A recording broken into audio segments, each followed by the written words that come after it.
Hello and welcome to Julie Hall Designs. My name is Julie Hall and today I want to share with you how I create these fantastic rope baskets and bowls and embellish them with machine embroidery. These are two of the bowls or baskets that I've made, and they are all made just using a 5mm cotton jute and your sewing machine. These bowls are brilliant to be able to give as gifts. There are multiple ways of creating them to give different looks. For instance, this one, as you can see, has a much softer curve to it, making it perfect as my fruit bowl. Whereas this one is perfect for keeping my keys in, etc. at the front door. We are going to cover how to place a handle on your bowl, how to correctly embroider it, and the tips and tricks that will make that worthwhile and an easy thing to do. Never going to happen, is it? Okay, so to get started, there are a couple of things that you are going to need. You are going to need a cord, and I have used this Grunt macrame cord, which is 90% cotton, 10% polyester. The important thing is a 5mm cord. For the 50-meter bolt that I've used here, I paid $14 at Bunnings, which is an Australian hardware store. You will also need thread, and you'll need a fair amount of thread in the same color as your bowl. You need to be able to wind both bobbin and have enough for the top as well to be able to stitch your bowl. Now, as well as things like a stabilizer, you are going to need double-sided tape, so that, which mine's just here, so that you can stick the bowl onto the embroidery hoop, and you are going to need a flat surface. When I say a flat surface, as you can see here, the table on my gorgeous Janome machine comes with my machine and it is totally flat. You need this flat surface for creating the base of your bowl. If you don't have a table that goes with your machine, you can create your own flat surface around the machine by stacking up magazines or books or boxes around it to create that. You really do need that flat surface for the best possible result in creating these bowls. Okay, now that we've got that, let's get started. So what I have here is the basics that I need to create my bowl.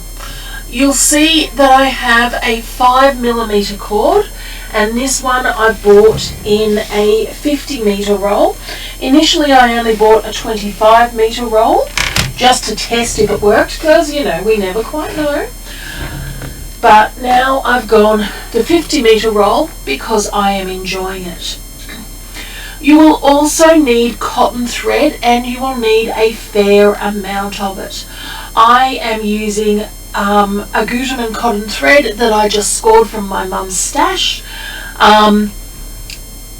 Whatever thread works for you, but I would avoid embroidery threads. You want something stronger, and you're going to want that same thread in the bobbin as well. So I have my table extension on here, as you will be able to see, or maybe not, it's just a Perspex table, and that's because you need space as you do this project. One of the ways that you get the look that you are looking for is to have a flat surface to play with. If you don't have a extension table with your machine, try stacking up books and magazines around the machine to create that for you.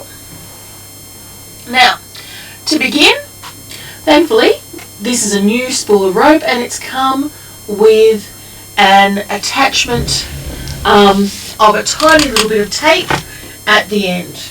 We want to leave that tiny bit of tape there, and what we are going to do, I'm just trying to do this so that it's easy to see, is coil around a couple of times that rope, and then you are going to place the pin straight through that.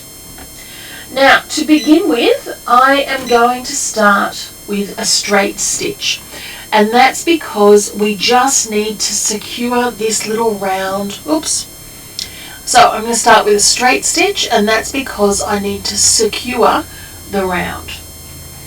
I've got my machine already threaded up, and all I'm going to do is come through, and I just need to tuck that little bit in there.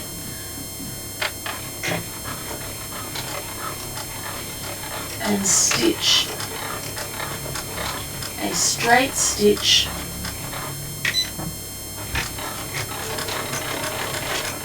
right across there, and I'm going to change my needle to being in a needle down position as well, just to make things easier for me. I'm then going to trim so that I'm not left with little threads everywhere, and that is now going in that direction.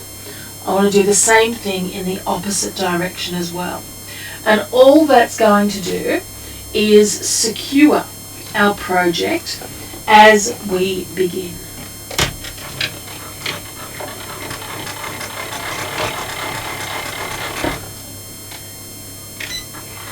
Couple of back stitches just to keep it in the right spot, and we are ready.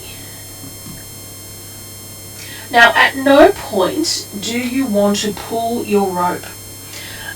The first couple of these that I made, I was really pulling the rope tight in this point, and what I've ended up with is a little bubble. We need to keep the rope as natural as possible.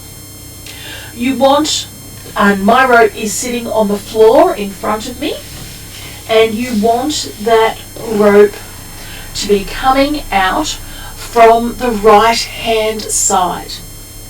And all we are going to do is, so what we need to do is change to a zigzag stitch.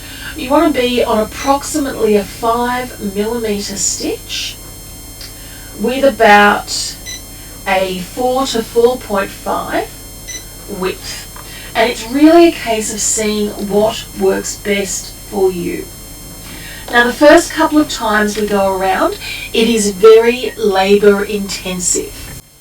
So the first couple of times we come around, there's a lot of toing and froing, getting the needle into the right place and working with such a small circle.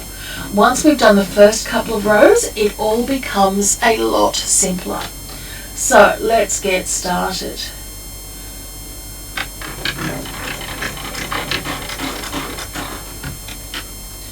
And it's really just a case of keeping the middle of the foot, which always has an indicator on it,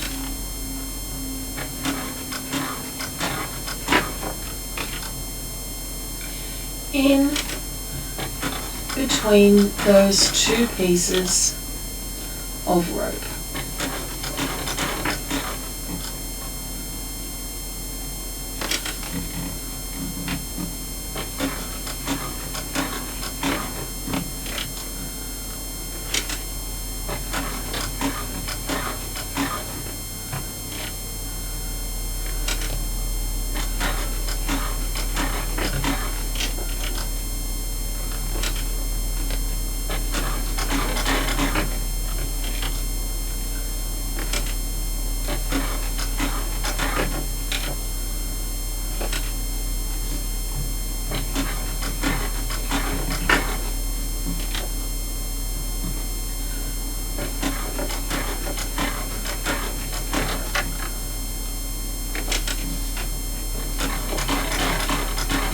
And you can see as it gets larger, it gets a little bit easier because you're not doing as much before you have to go through to the next round, or till you have to change that.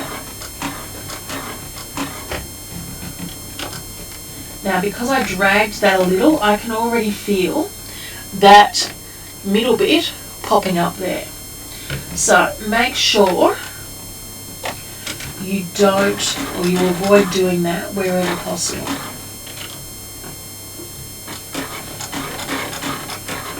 And it will come soon enough that you don't have to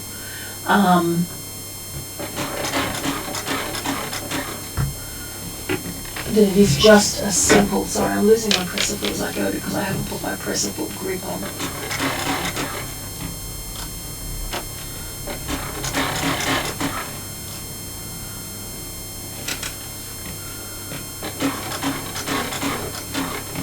What I've found doesn't work really well, as I've been playing with these, I initially tried using my walking foot, thinking that that would give me a much better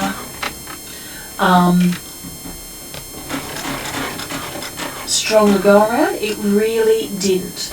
I would not be using a walking foot given choice for this particular project.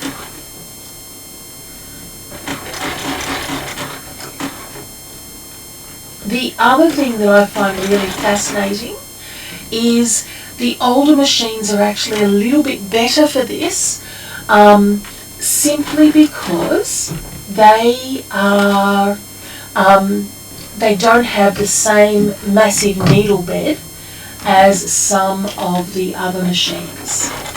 And you'll see what I mean in a moment on why, when we go to construct the sides of our bowl, you'll see why that one is important to me.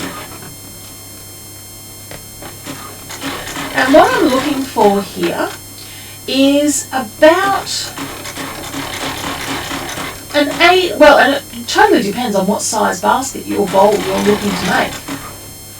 But what I am looking for is about an 8 or 10-inch base.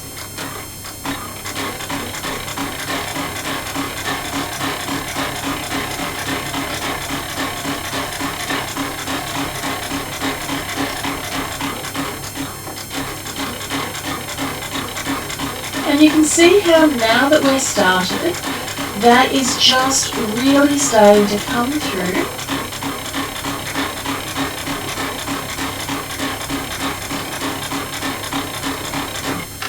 And stitch together really simply.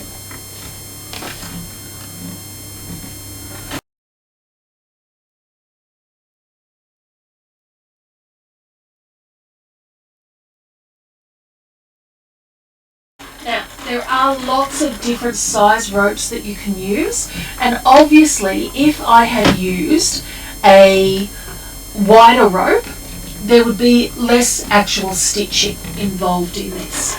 The reason I don't use a wider rope is simply because I am embroidering this, and I think a 5mm rope is more than enough to ask my machine to be stitching through.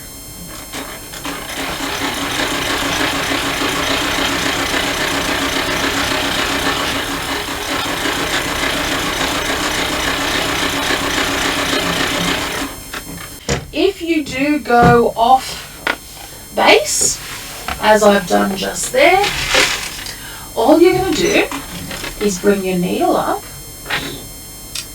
and trim away.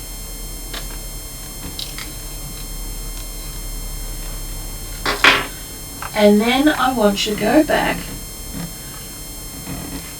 and go back a couple of stitches before we stuffed it up.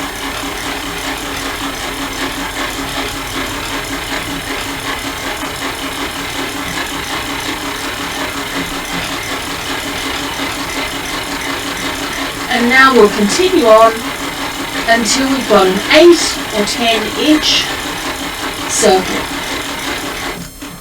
Okay, so what we now have is my semi-completed base of the bowl. Now, I still have all of the rest of the rope connected. I've merely come through and done a reverse stitch to hold all those stitches in, but other than that, the rope is still connected to the basket base. Because there is no way I can hoop this project, what I'm going to do is take my double-sided basting tape and find the end of it, and I just want to pop a couple of pieces of this tape around the edge of the hoop, which is going to secure our project for stitching.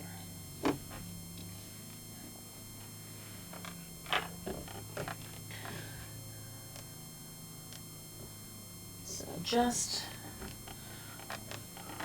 push it down until you get, and turn your design around. Now I find it helpful if I connect the hoop into the machine at this stage.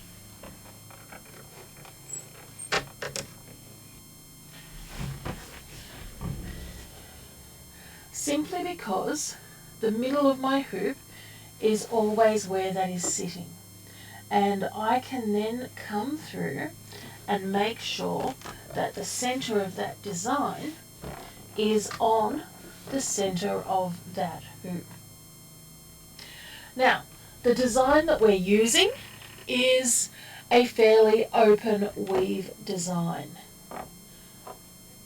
and all of the designs that I've included for this project, because you can buy the mini collection, are an open weave colour project.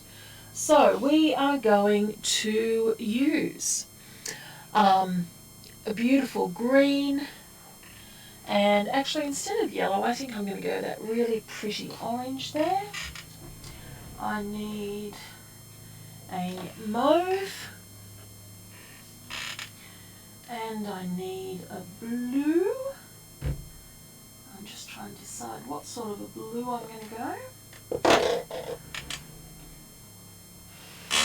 So I need a blue and a pink. And I'm just trying to decide. I think that I've got that one. We've got my pink. I've got my blue. And then I'm going to choose a beautiful dark brown that will be just great for doing the detailed stitching of the design. And I think that'll really flow through with the colour, with the cream colour of the cord. So, as I was saying earlier, you don't want to use a rope much thicker than, say, the 5mm rope, simply because it will be too much for the machine to go through. The other thing that you do want to do is make sure that you are at all times having your speed on the slowest speed possible. So at the moment, mine is stitching on 400 stitches a minute.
complete. So now we are ready to pull the rest of the bag together, or the bowl together. And what I'm going to do is just remove that excess stabilizer and remove the tape that we had left to hold that down. Now, to remove that tape, the first one is quite difficult, and excuse me while I take my scissors. So go around doing that, and then we return the machine to sewing machine style. Okay, so we now have our base of our bowl or our basket created. Now what we want to do is start looking at how to create the sides. And creating the sides is all incredibly easy. It is just down to how you hold your project. So if you place your hand slightly under and stitch a couple of rows at this angle, you will get a gentle increase. If you open your hand, if you create a fist and use that as a rest for your hand and create a couple of rows, you will get a steeper curve. If you pull your project right to the top of, I'm just trying to make that as visible as I can, as high up as you can, almost at a right angle, you will get a much steeper curve. So it really depends on what type of look you want for your bowl. The other thing that I like to do is I like to mark where I am going to start to increase that curve. And I guess it's just a way of me being able to say where I have started that off. So I'm starting at the bottom and I'm going to place, I'm sorry, it's difficult to do this one on camera and have it all be visible. So I'm going to come through, so keeping it flat till I get it right down to the bottom.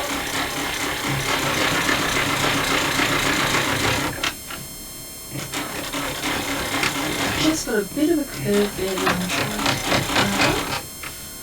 a bit of a bump, sorry. Okay, so now I'm at the bottom of that design. Now I would like a really strong curve to this basket, so I'm going to lift that to the 90-degree angle. And then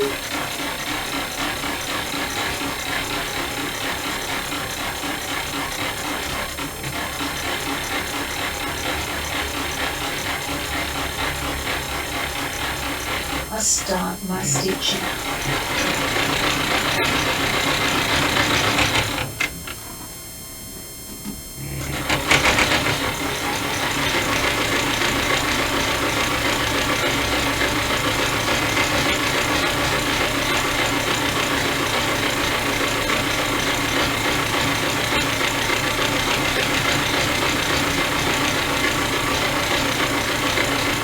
So that was our first row. And you complete and repeat that until you've got as many rows as you want on your basket.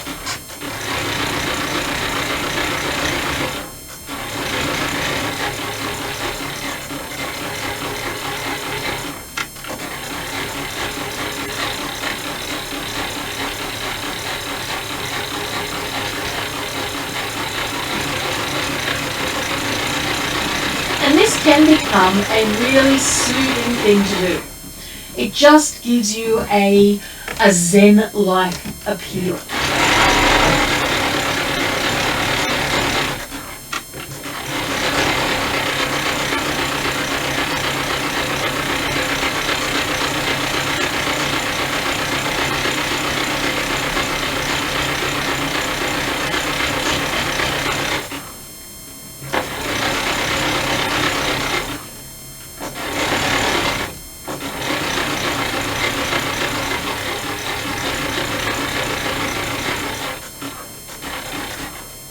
And what you can now see, if I start to pull that down, is that we have definite sides happening here.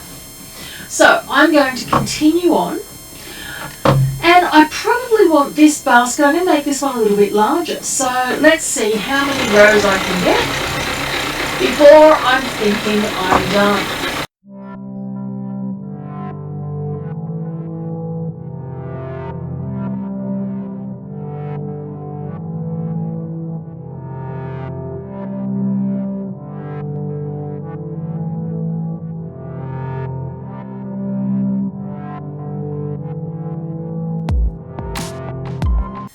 Now, this is not in any way a new technique. I taught myself how to do this by some wonderful artisans on YouTube.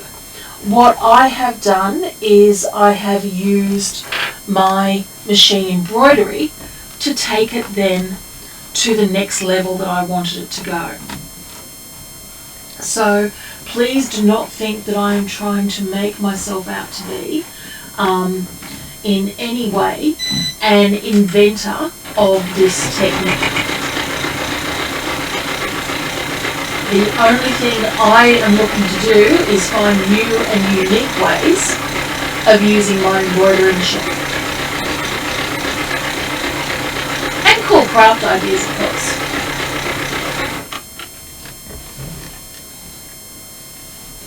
Now, when your basket is tall enough,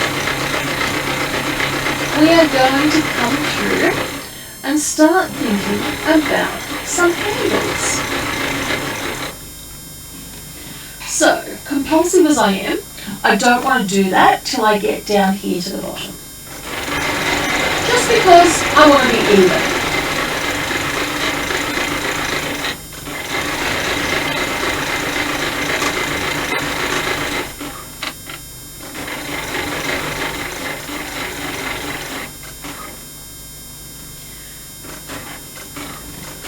And just put this up a little.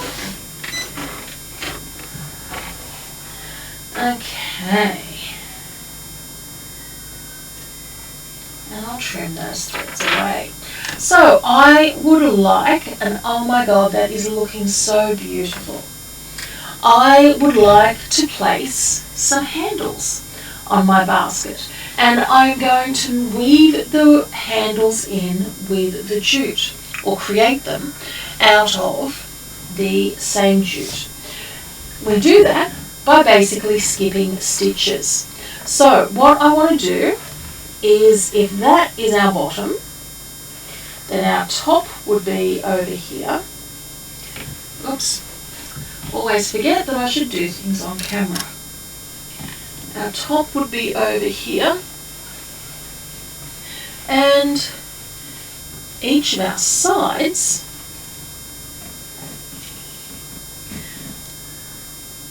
would be right there. So that gives me the space where I want my handles to go. Don't worry about the fact that I've just deformed my bowl. All goes well in the wash. Now, what I need is my tape measure, and I want to measure however large I want my handles to be. So for this one, I'm going to make some nice big handles, and I'm going to make them 4 inches. So I am going to place one pin at 2 inches from that middle, and the other pin at 2 inches from that middle. And that is going to be my my handle positioning for that side. I'm then going to come over and repeat it for this side.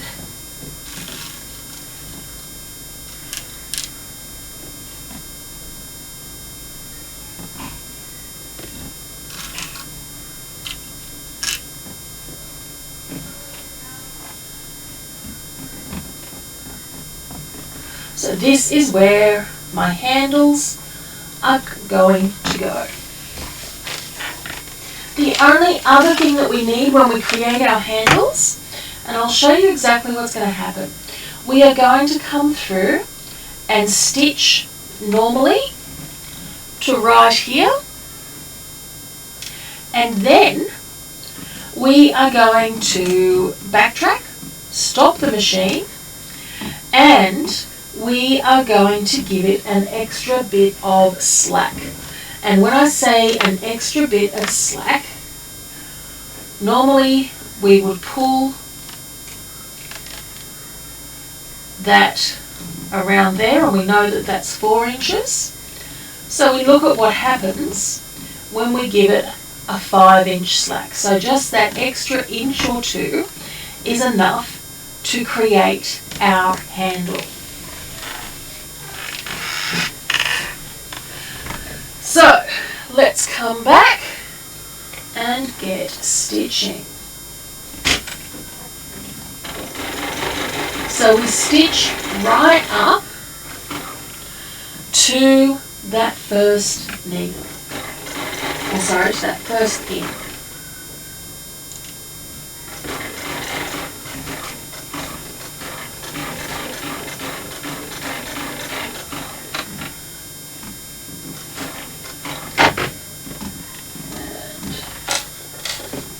Take the pin out and just do a couple of backtracks there.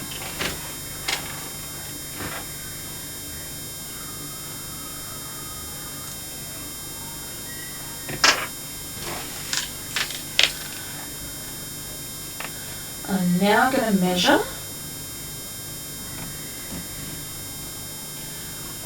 5 inches along and place that pin through the jute so that it holds it, and I'm happy with the space that that handle will then have.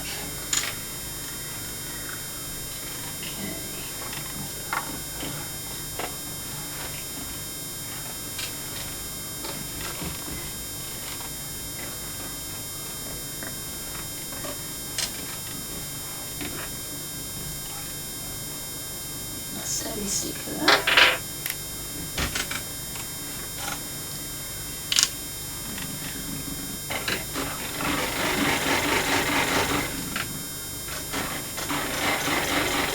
Now you only have to do this once, because when we do the next row, as you will see, it's just smoothing that around.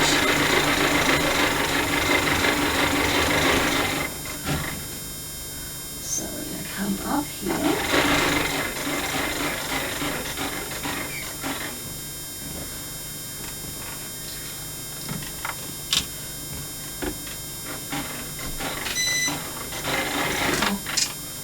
Damn it. And that was me getting mixed up between the reverse key and the stop key.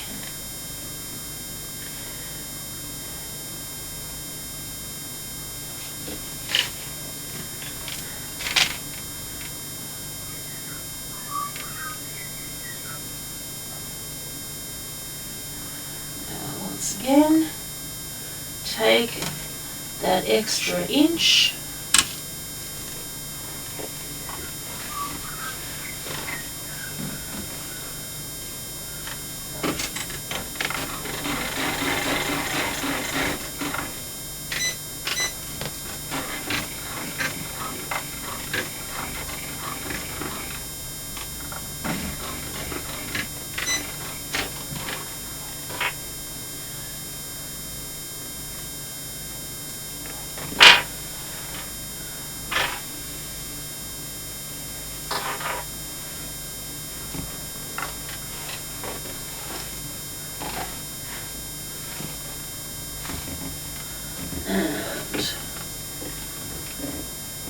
Come through.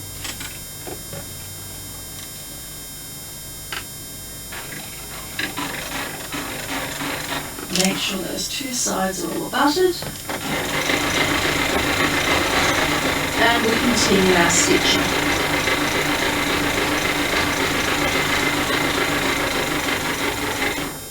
So, we're now back around to the first handle, and all we do is follow that same template.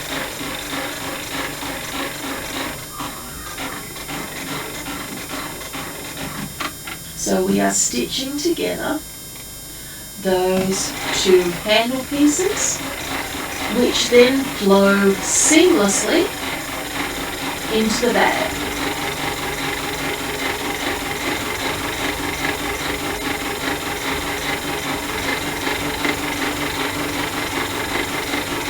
And you can decide how many handles, how many rows you want for your handle. I generally find 3 or 4, depending on the size, is more than enough. 2 I find is too few. And if you're only doing a small basket like then I think sort of above 4 might be too many as well.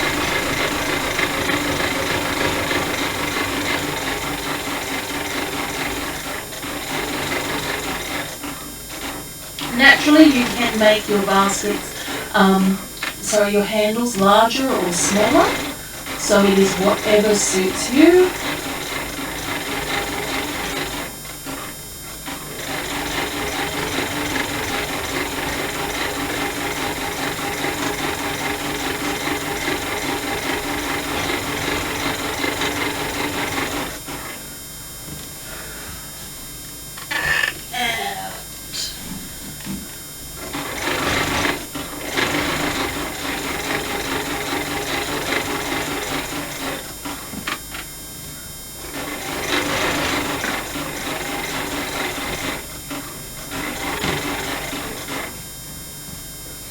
So 3 would be fine for this, but I think I'm just going to go 4 and do it quite chunky.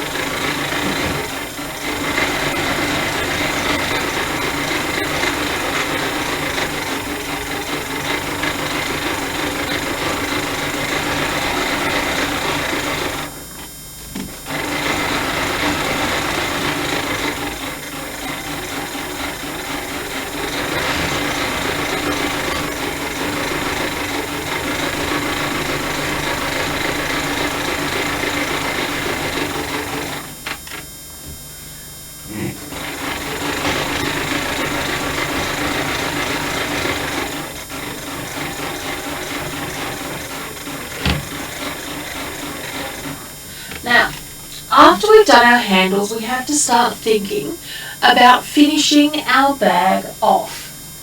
And if you remember, we took note and we started building our bag at the bottom just here. So I am actually going to finish it off in the same place. So the first thing that I'm going to do is just cut that off so that I can see where I'm playing with. I'm also just going to do a bit of a locking stitch there, so that I can come out and show you exactly what I'm doing.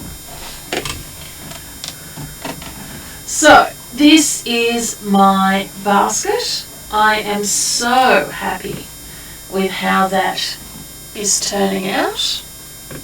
It is looking just lovely. And now I need to finish it off. So what I'm going to do is, as I come through, I want to just shear off half of that so that I don't have the bulk. And then I am going to, there, as you can see, I haven't actually tucked that under. I am just pulling that along, and I'm going to adjust the size, not the width, just the length of my zigzag as I then come to the end.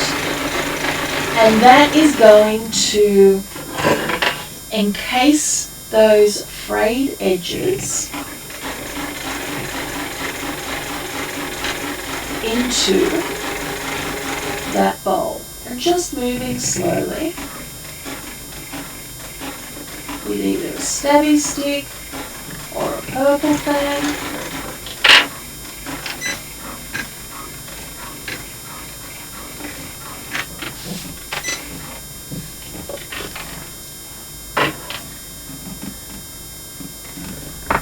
And that is actually a beautiful finish. So what you can see there is, I'm sorry, I'm just going to turn it around so that you can actually see. What you can see there is that edge has just come in beautifully there. So it's been a really nice finish. And what you can see is you now have a completed, beautiful rope basket with a bespoke embroidery design on it. Ladies and gentlemen, I hope you have enjoyed this class and that I've managed to show you a new technique. As always, if you have any questions, you can contact me at sales@JulieHallDesigns. And remember, we do free embroidery classes every week on our Facebook group at Locked In Stitches. We'd love to see you there. Until next time, have a stitching day. Bye.